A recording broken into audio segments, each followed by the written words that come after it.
Safer Sanctuaries, Nurturing Trust Within Faith Communities is a new and comprehensive resource that continues the tradition of Safe Sanctuaries ministry by building on its trusted policies and procedures.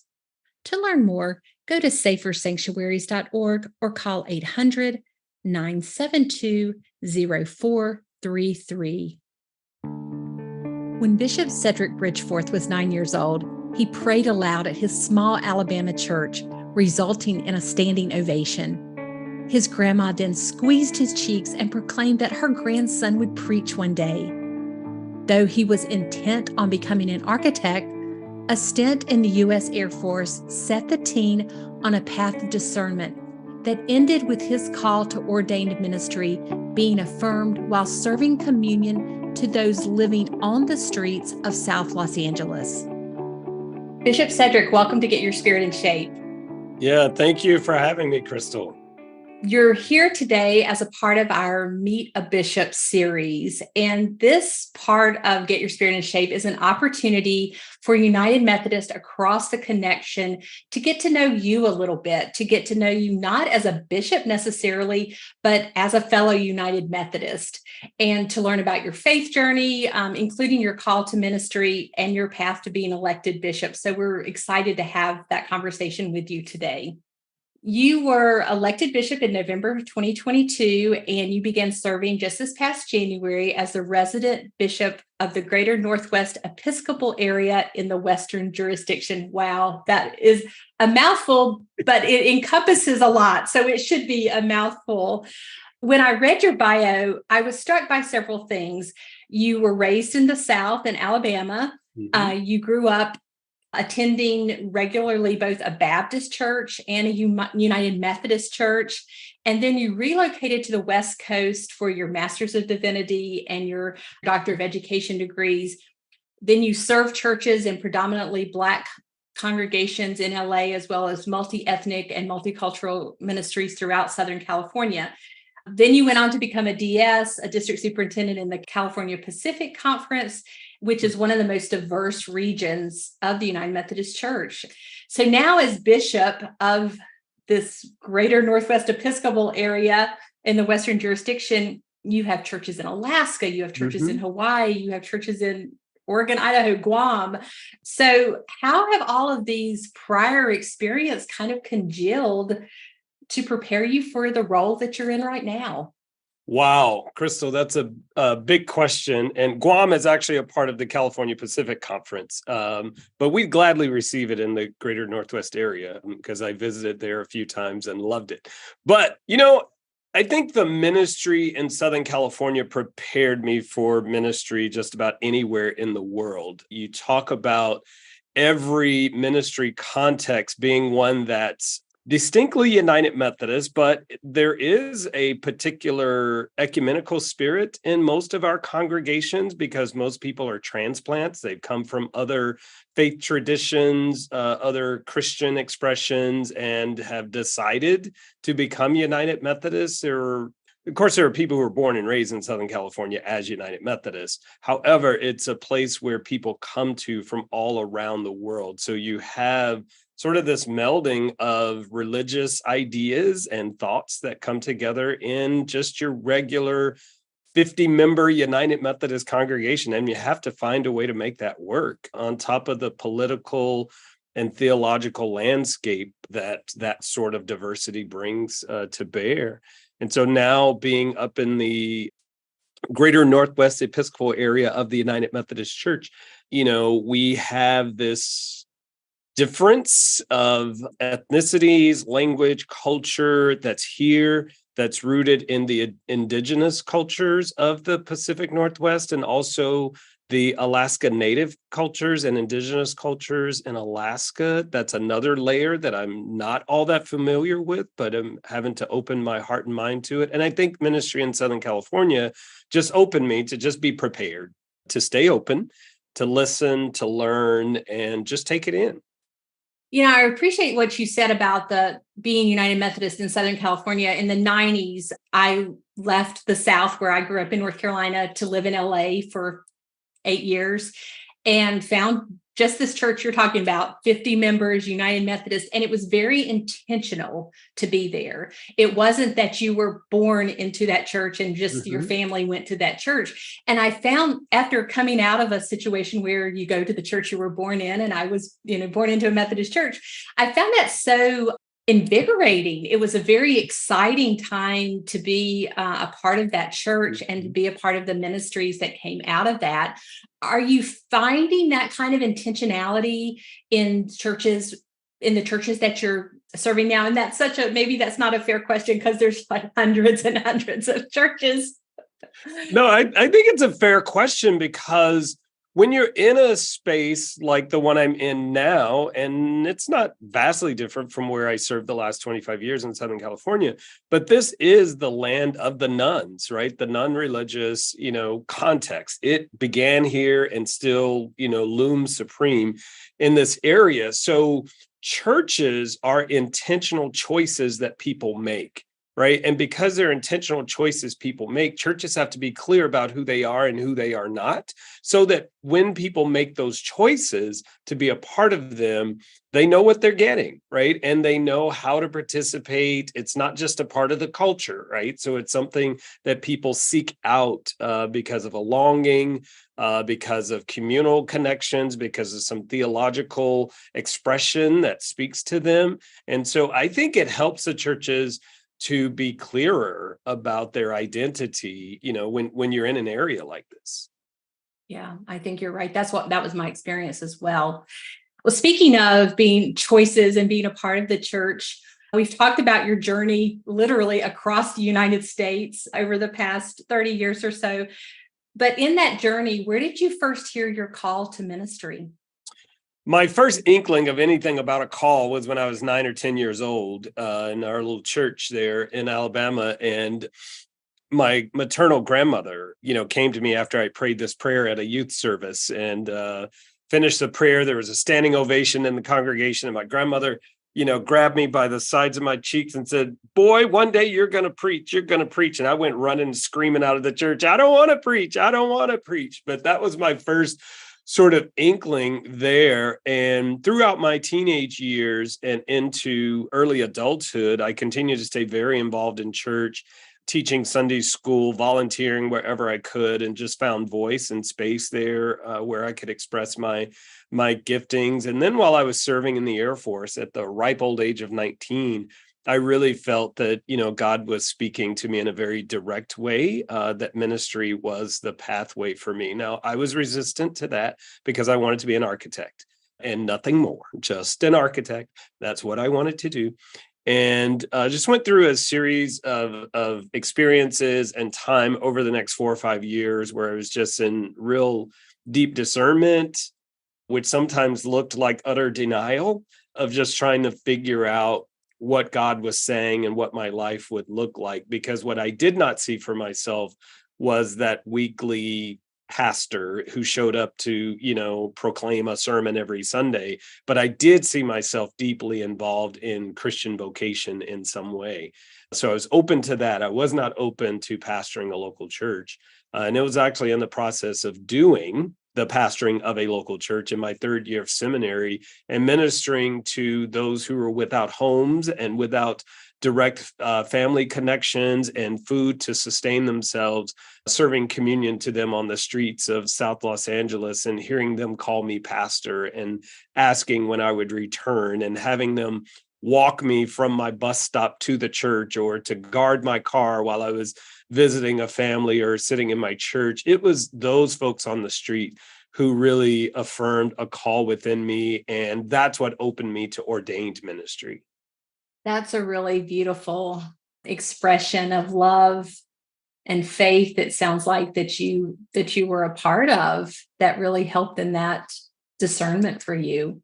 Yeah, and it was really the people outside the church, who affirmed. And now, of course, I've always been affirmed within the church for my gifts of speaking and all, sorts of things. But it was those on the streets and those who were outside the confines of a constructed religious community who really helped me see God's call upon me to something other than what I saw in myself, and something other than what the church was demanding of me. It was asking it, but it was the people on the street who really demanded it.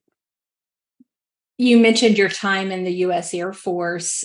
Did you learn some skills, or did you get some tools as being a part of the U.S. military that has impacted your ministry? Oh, yeah.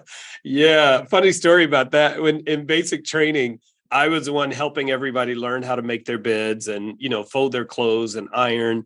And so people would always ask, well, how do you adjust to basic training so easy? It's like, because I grew up with my grandmother. So I knew how to do all those things. And so after being in her home, basic training was a breeze. So I understood order. But what I took away from the Air Force was, one, you make family and you make friends quickly. You don't have time to waste or to wait when you're in that sort of environment. And people were very open to receive you and whatever you had to offer for whatever time you had to offer it. So I think that was helpful. I've always had, when I take those spiritual gift inventory things that, you start taking, at youth camp and all that, it was always teaching and administration have always been my two gifts that have been expressed in those sort of aptitude tests or whatever. But then also those have shown up in my work, whether I was at a cook at Sonic Drive-In or a security police specialist in the United States Air Force. But it was the Air Force that added that element of professionalism and consistency that I had not known in any other realm. And that's something that I brought forward into my professional life and adulthood. You talk about having kind of crediting your grandmother with this orderly home and orderly life, and then really building on that. Is that part of what drew you to architecture, do you think, was just the orderliness and the precision of that field? Probably. And it was that my grandfather was a farmer at heart, but was always building something around the house. And I would find myself trying to sketch out whatever he was, if it was a box, a flower box he was building, I'd find myself, kind of sketching that out.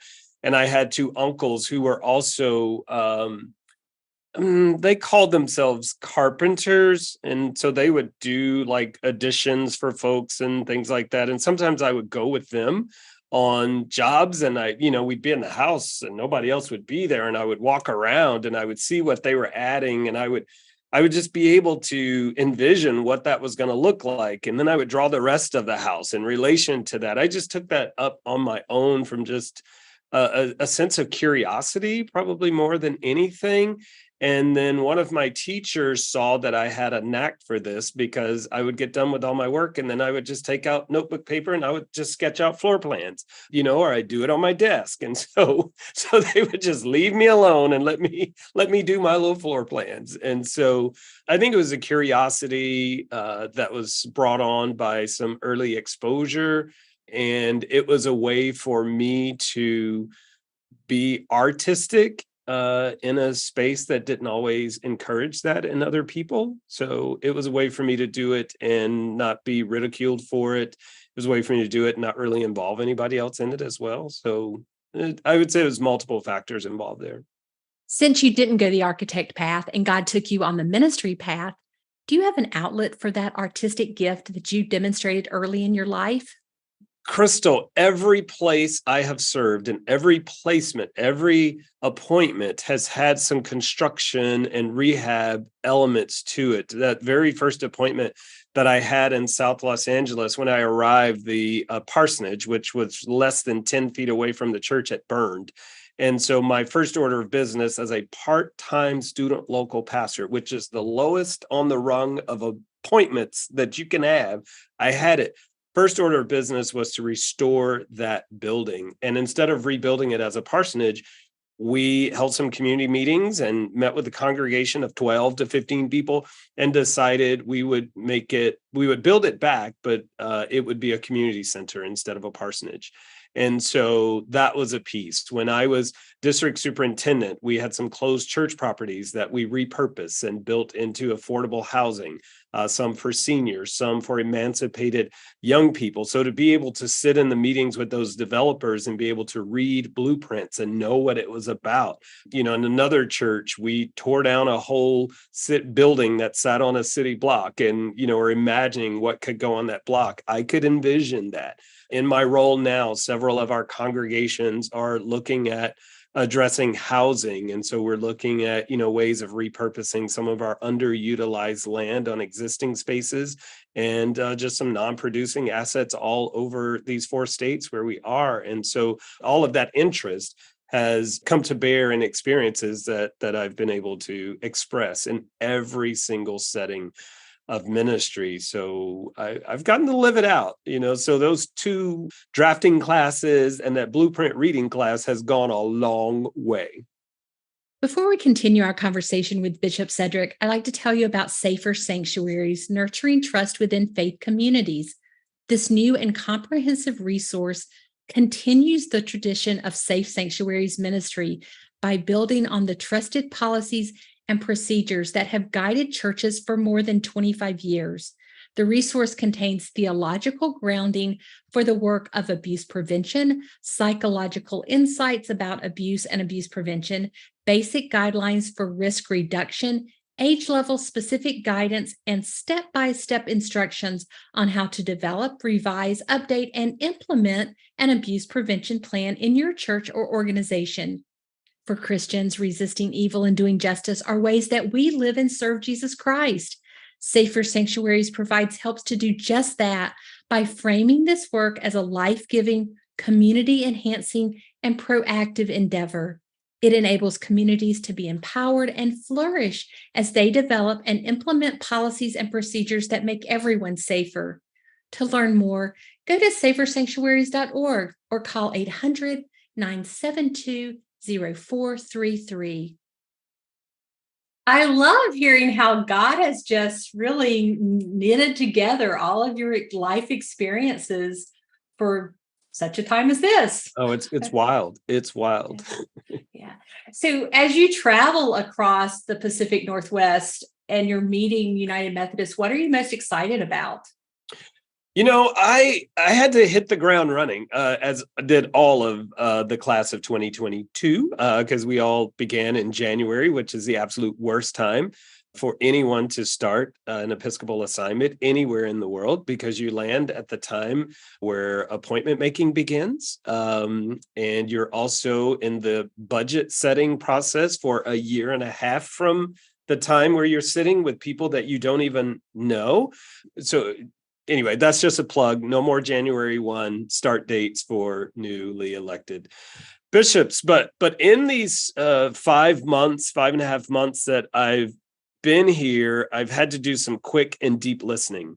And so some of the things that I was able to identify across the 4 states where we have 3 annual conferences, 3 very different and distinct systems, but over 4 states, it was very clear to me that ministry in the area of housing and health were very important.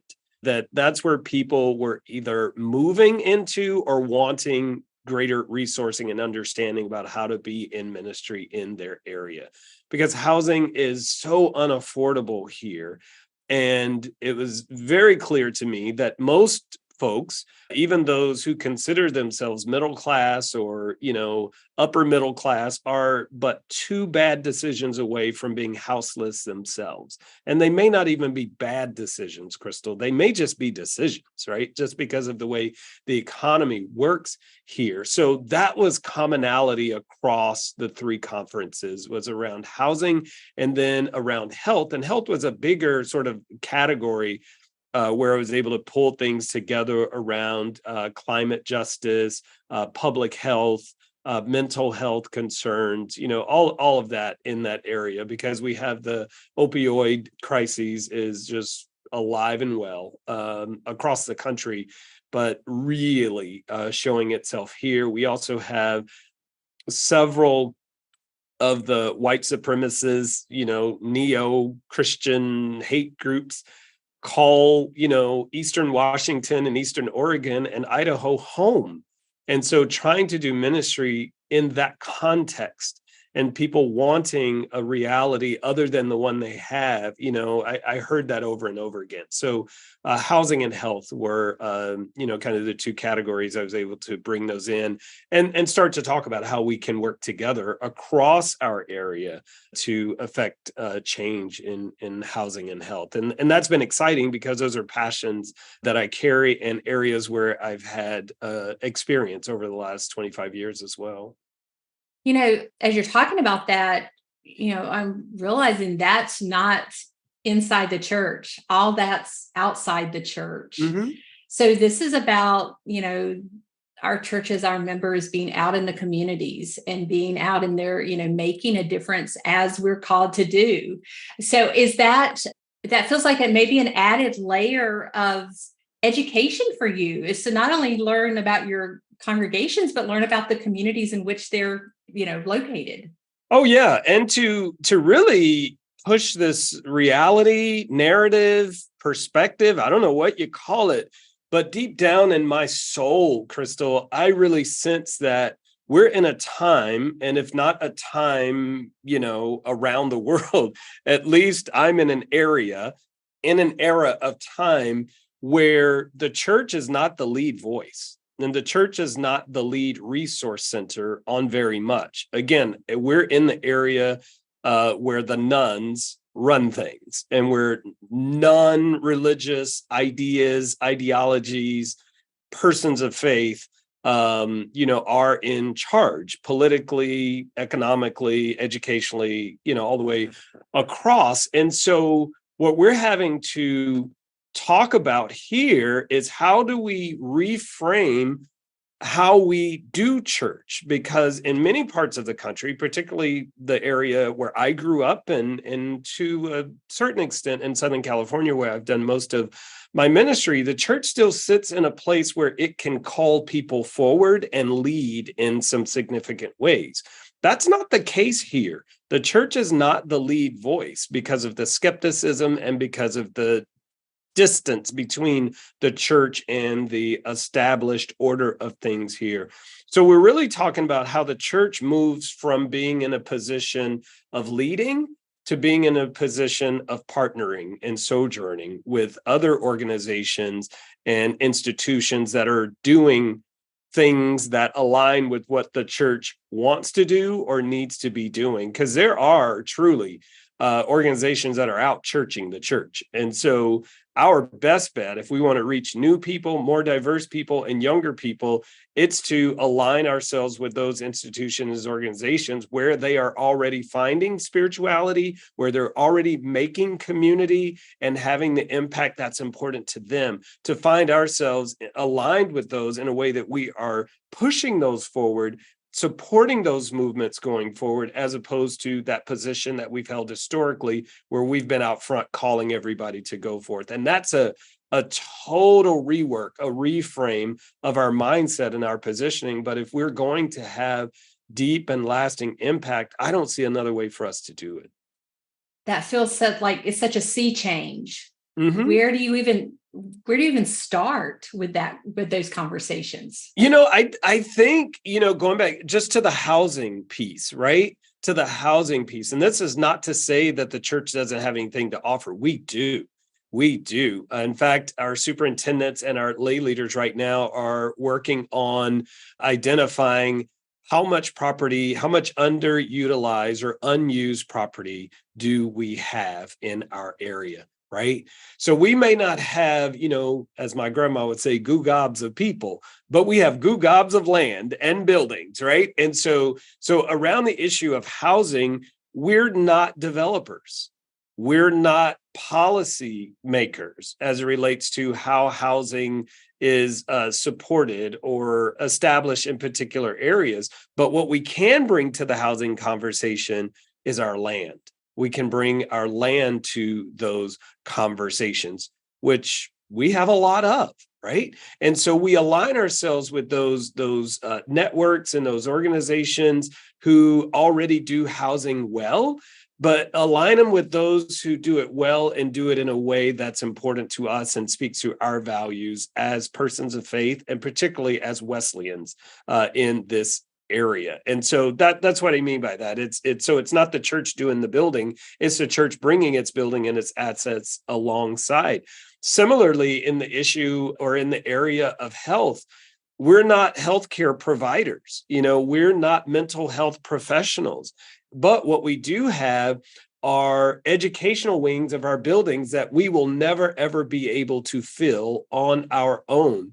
But can we use those classroom spaces and those meeting rooms to offer up to mental health providers to use at a low or no cost in order to ensure that people in the communities around our church have access to mental health services? Yeah, we can do that, right? So we can do more than bring our old clothes that we no longer want and put them on a hanger and, let people come the first Thursday of the month and get them. Or we can do far better than stuff styrofoam containers, which is killing the environment, full of food that many of us wouldn't eat if it were offered to us. But we can do more than put that together and offer it out on Saturday morning and say we've done our part, right? So those things are important. That's somebody's ministry. Somebody's called to do it, and we're called to be a part of that. However, there are some areas of ministry that we're called to be a part of that we don't get to lead, but we get to be a vital part of by bringing who we are and what we have to bear in those conversations. It's really exciting to hear you talk about that, of just how we are in the world and how we're bringing what we can. And that is true. That is true partnership for sure. Yeah. I want to talk to you about a couple more things. I was reading, as I was learning more about you, I was reading something and you said, and this pertains to where we are in the denomination right now. It said that while division is often painful, it is not inherently wrong. I'd love for you to talk more about how we might find purpose and even healing in the space that we find ourselves in as United Methodist. Mm-hmm, mm-hmm. Yeah, I difference has never scared me. Distance has never bothered me, because I think there are folks who are called to go to other places to do other things. I think our difference allows us to speak to different people in a variety of ways. I think we lose a lot when we focus on conformity and we focus on this idea that we all have to be the same, believe the same, act the same. Because if we live that way, all we'll ever have is exactly who we are, doing and being exactly as we are. And that just seems so limiting, and it excludes so much of the world and so many in the world that we proclaim to care about and want to see transformed in some way. And so I celebrate a variety of theological perspectives and persuasions. I celebrate the fact that we have those within the United Methodist Church. I lament the fact that we've come to a place where there's this sense of we all need to believe the same in order to be the same. That's not the United Methodist Church I was raised in, and it's not the one that, I ultimately signed up to be a part of. So I grieve that.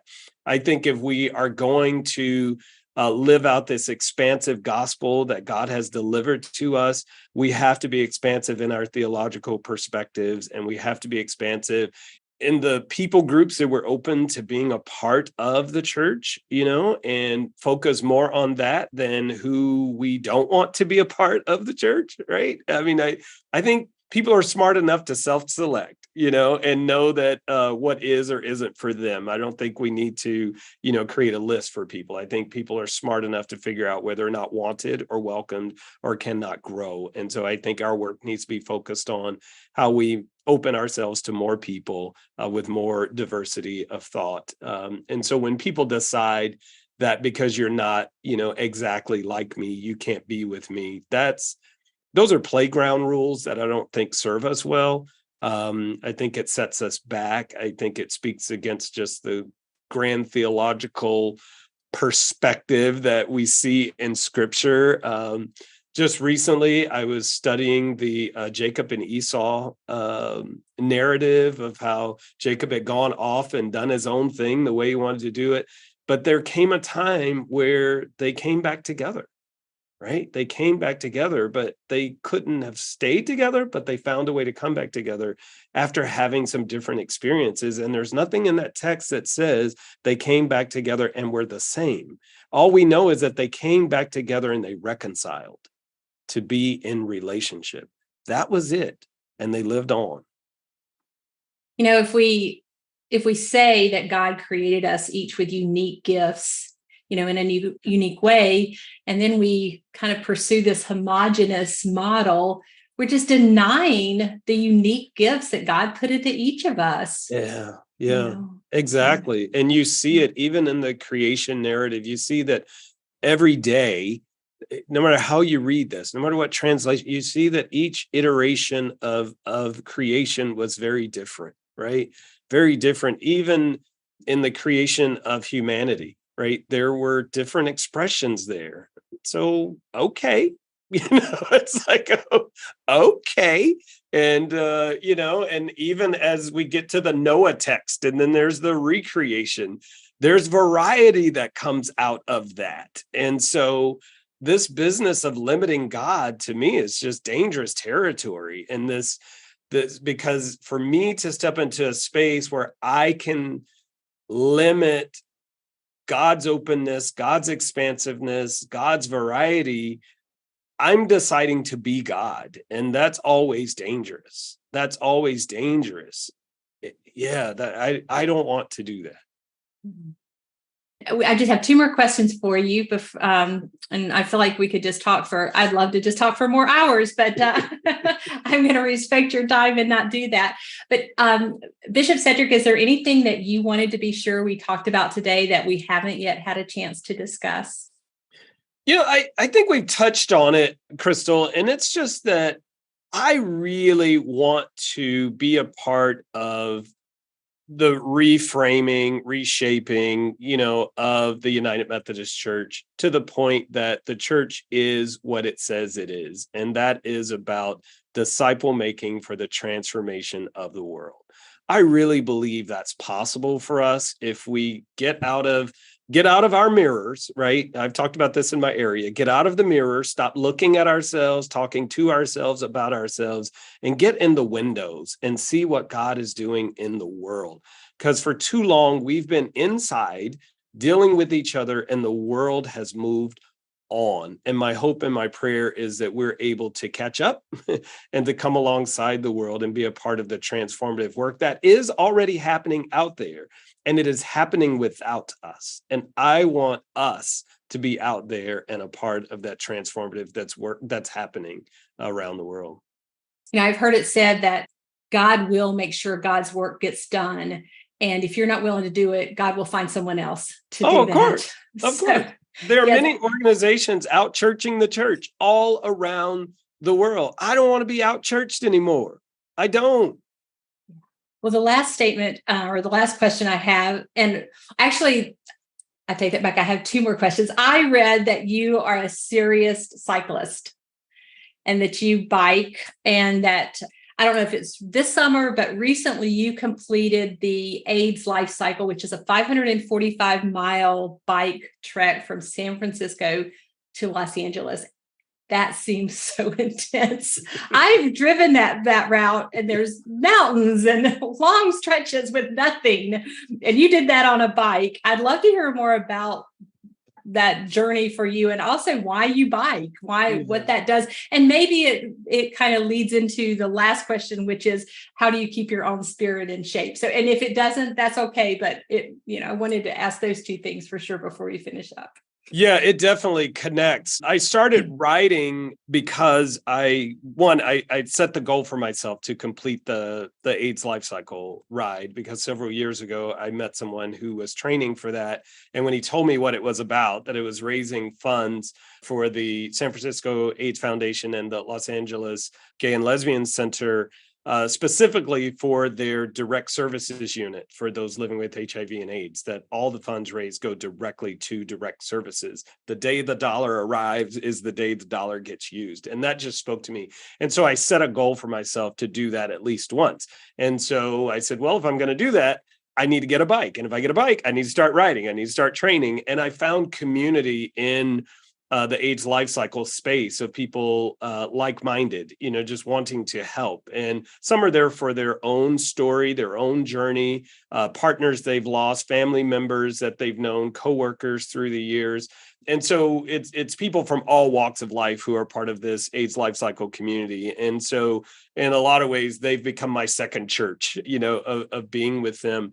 And I find that when I'm out riding, that my spirit opens. I used to be a runner, and I did marathons and half marathons and all that, and until friends of mine started getting cortisone shots and knee replacements. And I said, the commonality here is we're all runners, so let me stop running. And so cycling came along at just the right time.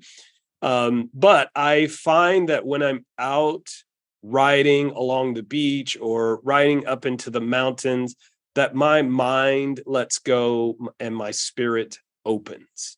Because my spirit doesn't open when my mouth is open or when my mind is running. So when my mind stops running and I close my mouth, my spirit opens. And when I'm cycling, that happens. I get clarity. It's similar to that feeling when I've been walking a labyrinth and you have that aha and that release of, oh, I got it, and it's just this euphoric thing. When I'm riding alone, it happens also when I'm riding with a group. You'll hear something that just clicks, and it's like, that's a God moment. That's a God statement right there. That, along with my daily practice of devotional practice of reading and prayer. I need all three of those in order to be whole. So I sneak in my cycling where I can. With this new schedule, I'm having to figure it out in a different way than I did before, in a different terrain with different weather. But it's still, that space where my spirit just opens in a way that it doesn't in other spaces. Well, that sure is that is an affirmation or a plug maybe for cycling. Sounds so just inspiring for sure. Yeah. Well, Bishop Cedrick, thank you for being a guest on Get Your Spirit in Shape today. It's just been a delight to have this conversation. Thank you for serving the United Methodist Church in the way that you are. You are a blessing to the whole denomination, and I'm just really glad that we got to talk for a few minutes today. Yeah, thank you, Crystal. And likewise, I could talk to you all day. So whenever you want to chat again, let me know. I enjoyed this. Thank you. It was a lot of fun. Thank you. All right. Have a great day. Thank you. That was Bishop Cedrick Bridgeforth sharing about his faith journey that took him from a small Alabama church to serving United Methodist for 25 years in Los Angeles, and now being appointed as resident bishop of the greater Northwest Episcopal area in the Western jurisdiction. To learn more about Bishop Cedrick, go to umc.org/podcast and look for this episode, where you will find helpful links and a transcript of our conversation. If you have questions or comments, feel free to email me at a special email address just for Get Your Spirit in Shape listeners, gysis@umcom.org. If you enjoyed today's episode, we invite you to share the link with others and leave a review on the podcast platform where you listen. I'm Crystal Cavanis, and I look forward to the next time that we are together.